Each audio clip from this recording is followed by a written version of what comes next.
Loneliness is a joy stealer.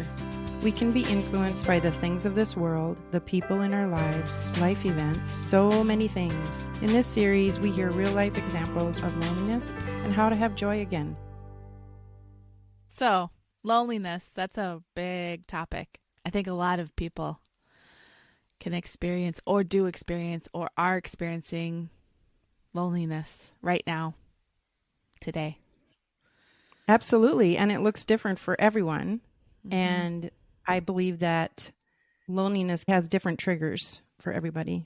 Okay, so talking about triggers, what's yours? Oh, that's a great question. I would have to say, when I was younger, a trigger was I wanted to find someone, and it was kind of lonely thing. Oh, people have the significant other. And that was a trigger when I'd see somebody together with their significant other. When I was first married, I was unequally yoked. We were kind of going separate paths. I would go to church alone, and that was really hard for me because that was where people, again, were coming to church together with their significant other or their spouse. And that was another thing that could trigger that lonely feeling for me. How about for you? What's a trigger for you, Bethany?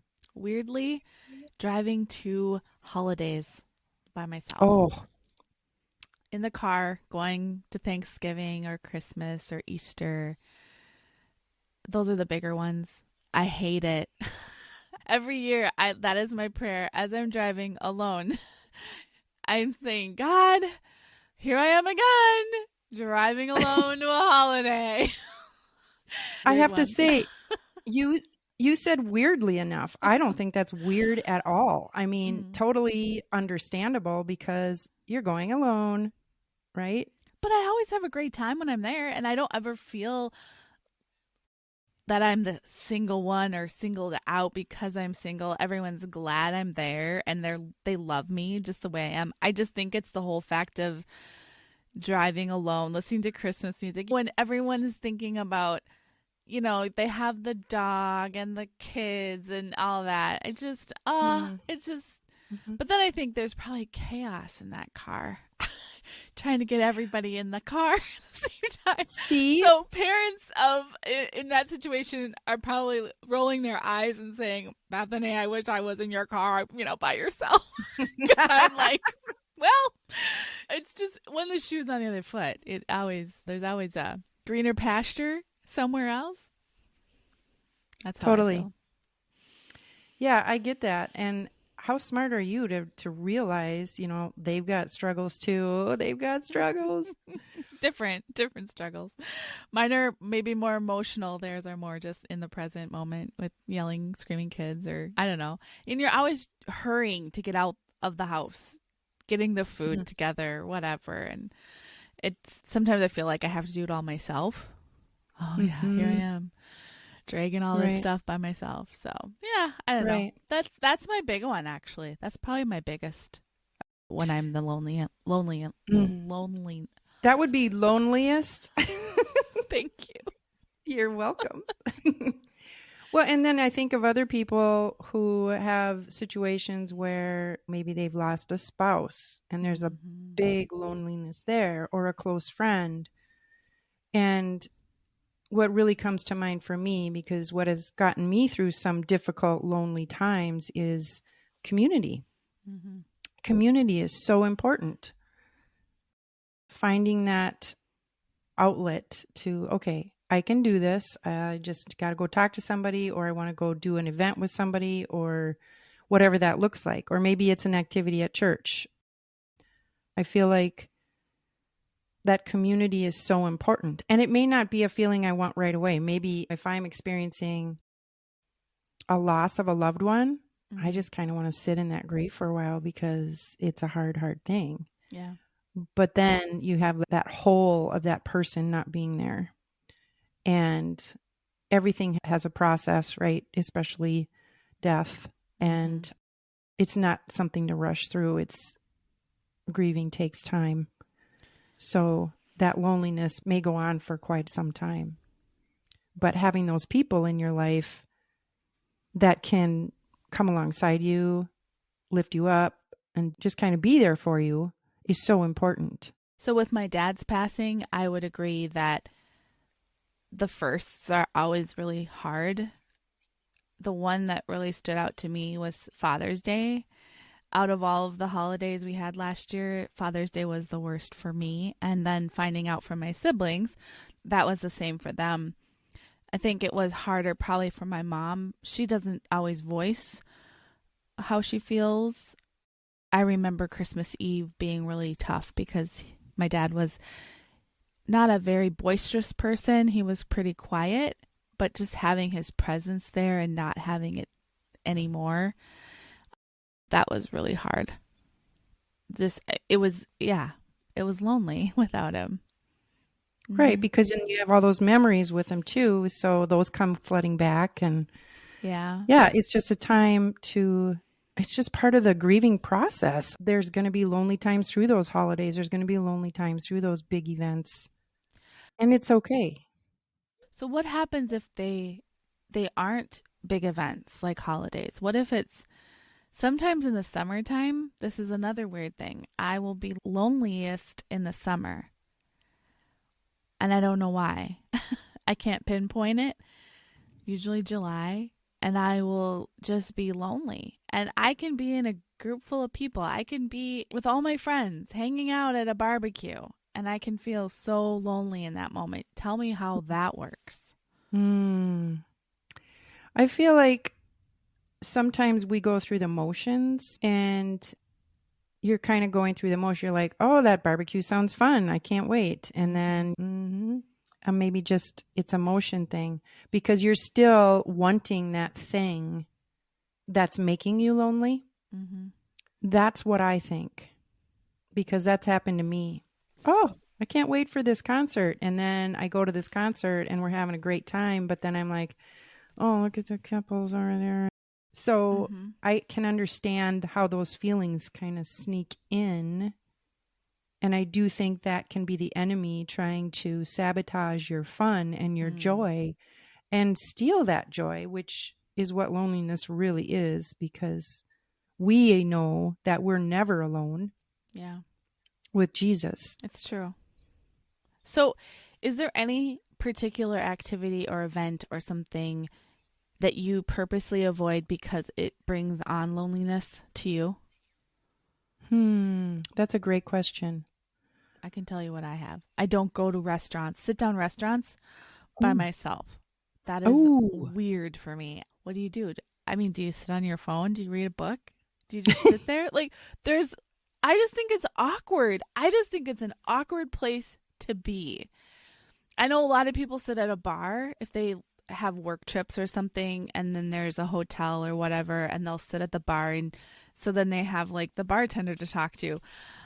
I just find that so awkward. I would rather go out and get something to fast food or do a Uber Eats or something like that, or DoorDash, than to sit in a restaurant, a sit-down restaurant, and sit by myself. Oh, that's the most. I do not do that. I don't think I've ever done that. Okay, so I cannot remember a time where I was purposely going to a restaurant to eat by myself, but I do remember I had to get something to eat, and I would take it, like I went through fast food and I go to a park and eat it. Oh, right? I did that all the time at work. Yeah, all the time. Had no problem Okay. with that. That was And okay.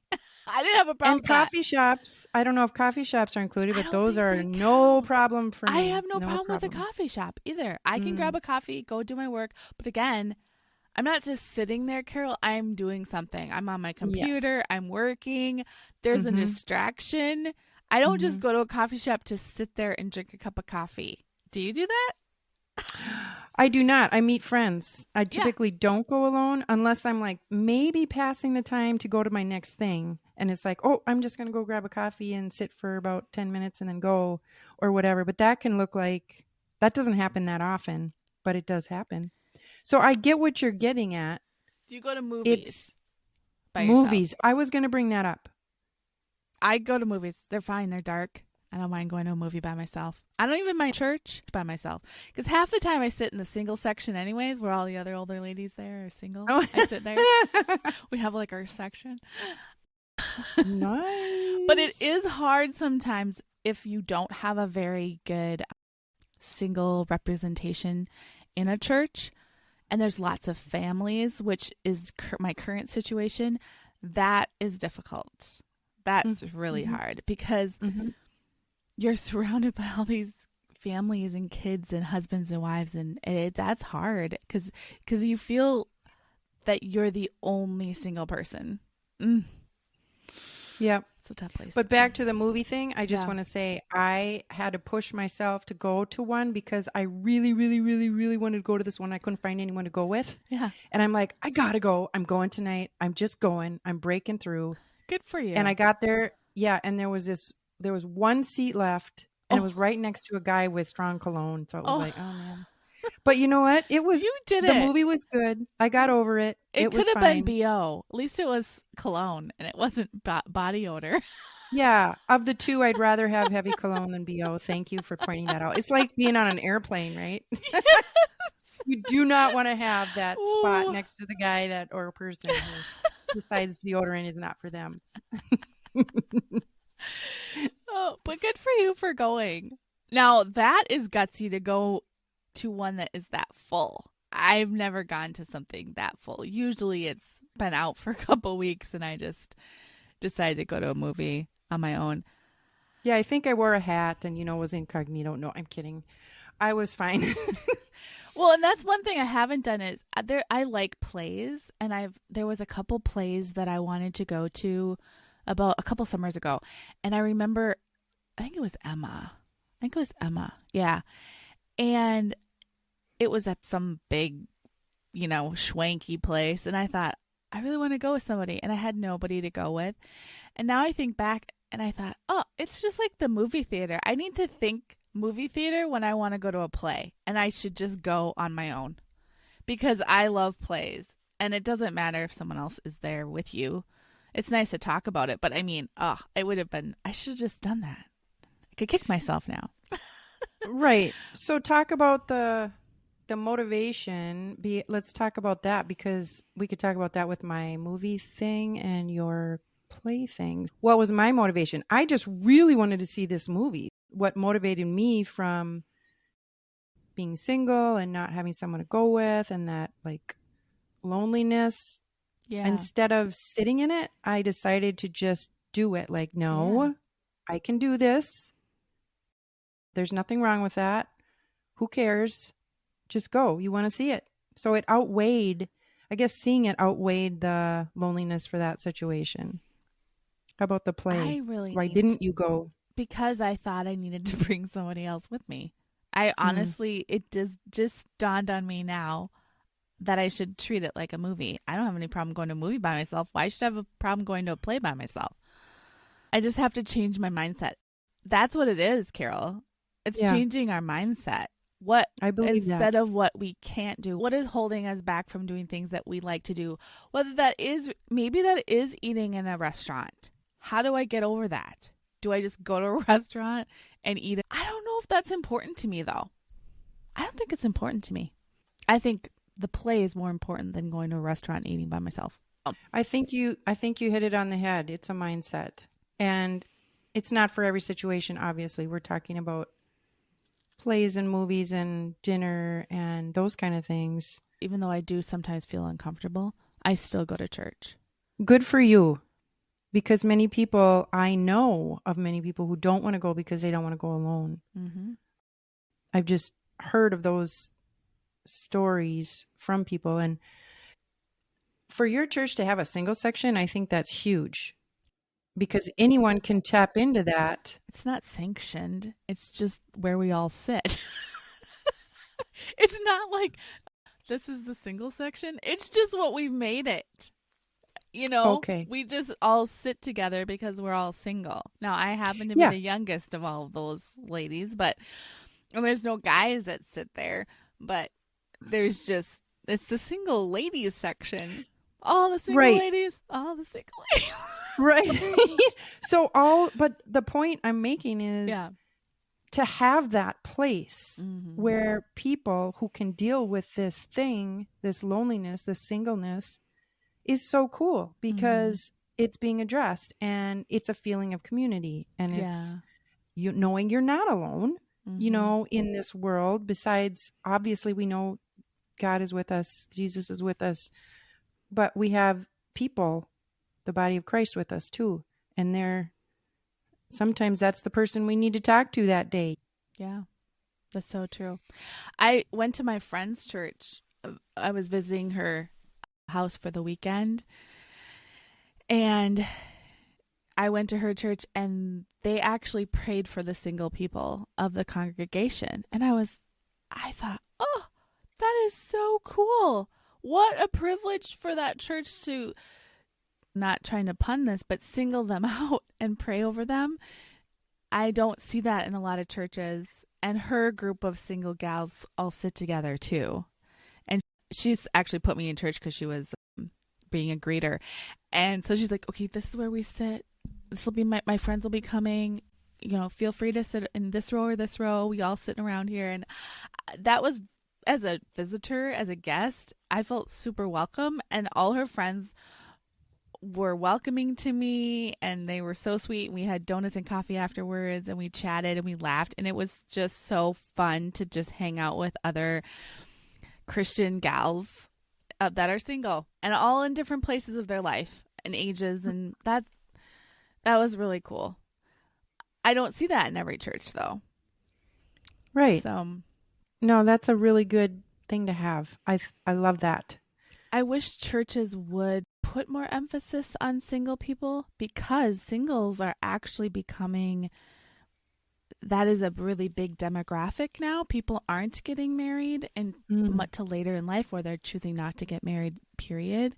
Mm-hmm. So there is going to be a bigger demographic in churches, hopefully Christian churches, that they can band around those people and Yeah. encourage them and form like family groups. That would be great. Some, accountability.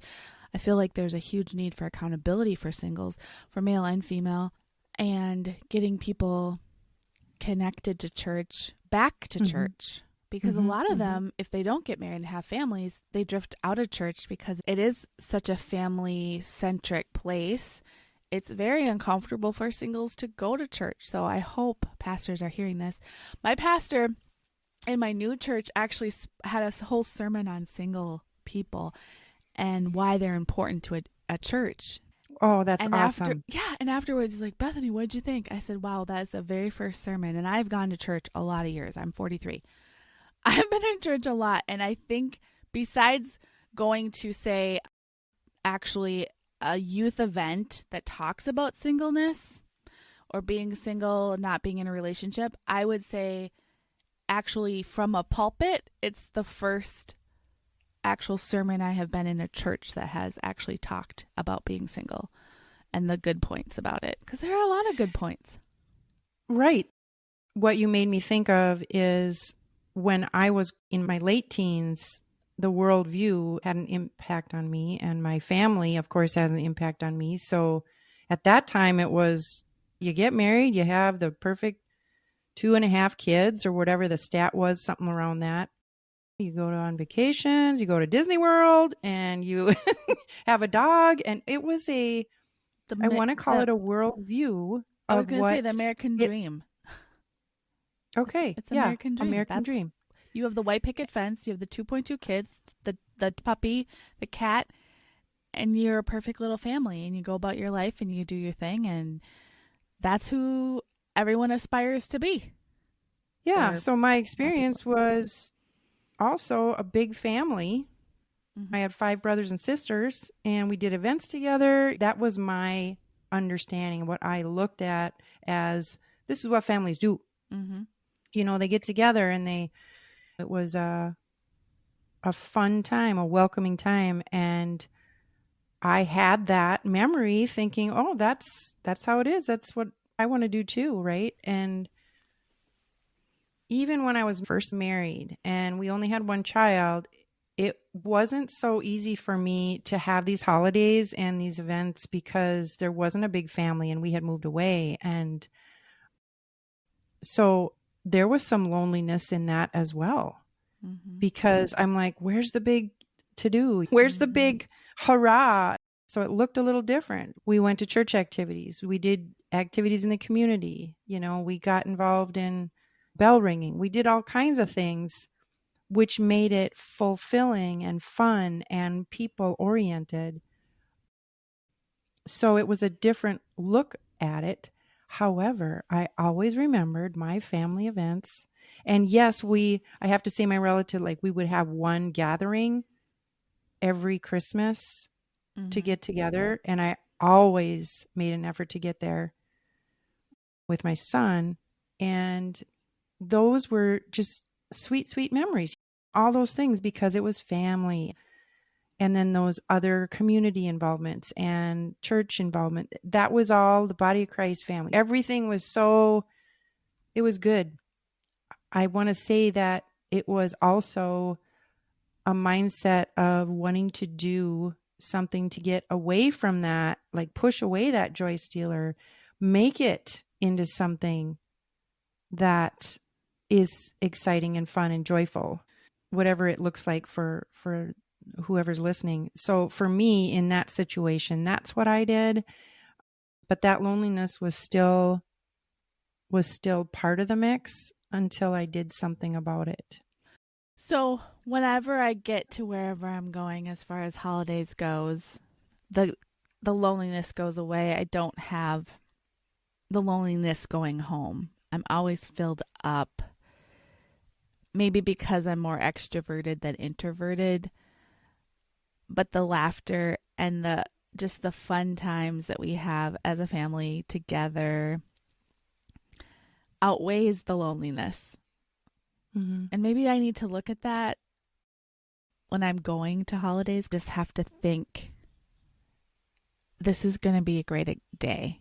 It's going to be fun. It's not lonely. Who cares if you're driving by yourself? You get to pick whatever you want on the radio. You can listen to whatever you Right. want to. It's what you make it is what I'm hearing. We are saying it's what you make it, right? Because the You have, worldview, if you take on the worldview and it's going to be, okay, the world says this. well, the world says But you're empty, you're incomplete, you're half a person, all of these things because you're single. That has nothing to do with it. And I'm coming from a single perspective. This can be from a married perspective, because if you look at the 2.2 kids, let's say we have a listener that says, I am so lonely within my marriage, and that could be a man or a woman. And I have the typical 2.2 kids and the white picket fence and the car and the two cats and dogs or whatever. And from the outside, it looks all rosy and pretty. But inside, they're shells. They're just going through the motions. They're not connected as a husband and wife. not saying that everyone's that way, but they Correct. could be, yeah. Yeah. And so someone coming from a different perspective, I need to be thinking that being single does not equate always being lonely, and there's not always, you don't wake up every day always feeling alone and lonely. Some people probably do. But I think whether you're married, whether you're single, whether you're happy or sad or lonely, or you have to choose the joy. Find Yes, the joy the joy. within your life, whatever it And is. and I'm so glad you said that. What that triggered was when you do wake up in the morning, like you said, you can be lonely. Well, what I like to do is praise God the first thing in the morning, because that sets my mindset. Because it can go south so many times. And I'm sorry, I don't have the stat, but I forget how many thoughts we have in a day. I think it's thousands. And so when you start your day off with the right mindset with Jesus and just praising God for what he's done for you, it can really change the way you're looking at your day, at yourself, at your situation. Yeah, it's a wonderful thing. I wholeheartedly agree, Carol. The other thought is, when I was younger, probably 11, 12, 13. I started babysitting when I was 12, so it had to have been over 12. And there was a point where I was really self-centered, and I realized my self-centeredness, which I don't know if a lot of teenagers would actually be self-aware enough for that. I don't know why I was self-aware. I have no idea. But I remember calling up my pastor's wife and saying, hey, when do you want to go out on a date? And I'll take care of your kids. And she's like, Nice. what? And I said, yeah, I'm just really self-centered and I need to get out of myself and do something for somebody else. And How smart are you? well, that's what I'm saying. I look back and I'm like, man, I was so self-aware. How is that a thing? Like, I just 12, 13, 14-year-old. And so I would go babysit for her, and it was a Friday or whatever, Saturday night. But I remember I would just get out of my head and get out of my thoughts, and then I would put it into practice and say, no, I need to get out of this and help somebody else. So that might be somebody that's listening, saying, I get up every day and I'm super lonely and all I do is think about myself. You need to get out of yourself. Figure out where you can volunteer. There's so many places to volunteer. And if you are single, guess what? We have way more time, quote unquote, more time than other people do, which again, fill your time up. We have time. So minister at your church, volunteer at your church. They need volunteers Wednesdays, Sundays. If you are strong in your faith, do a life group, start your own Bible study, get together with those other women in the church that are single, that are in the same place as you, and make some common ground, because guess what? They're probably feeling the same way that you are. My brother started a guys group. They meet every Friday morning at like 6 a.m. And there's like 75 or 90 of these guys, and they break up into small groups and they have Bible studies together. And I'm like, this is so good. And he made this commitment for 6 months, and he doesn't really make long-term commitments. And so I was very proud of him. I said, good job for doing this. And he's like, yeah, it's been really, really good. And I said, yeah, it's called community. We all need community. And though we live in this super connected world, it's all surface. It's all what you see on a screen or how they present in a picture. You're not really getting to know people one-on-one and in nitty-gritty and building those deep relationships. We are struggling with relationships. We don't know how to carry on conversations. We're struggling as a human race, and we're only teaching our kids this. So if your kids are watching you go to a Bible study or part of a small group or volunteering, don't you think that's a good role model for them to see? Mom's Absolutely. feeling really, or dad's feeling really self-centered. I'm going to go do some volunteering. Yeah. I love those suggestions. And the thing that really draws my attention is giving of your time, of yourself. When you're ready, as we talked about, you'll know when you're ready. If you're like, I got to get out of this loneliness. This is not something that I can just sit in anymore. Tune in next time for part 2 of Joy in Loneliness.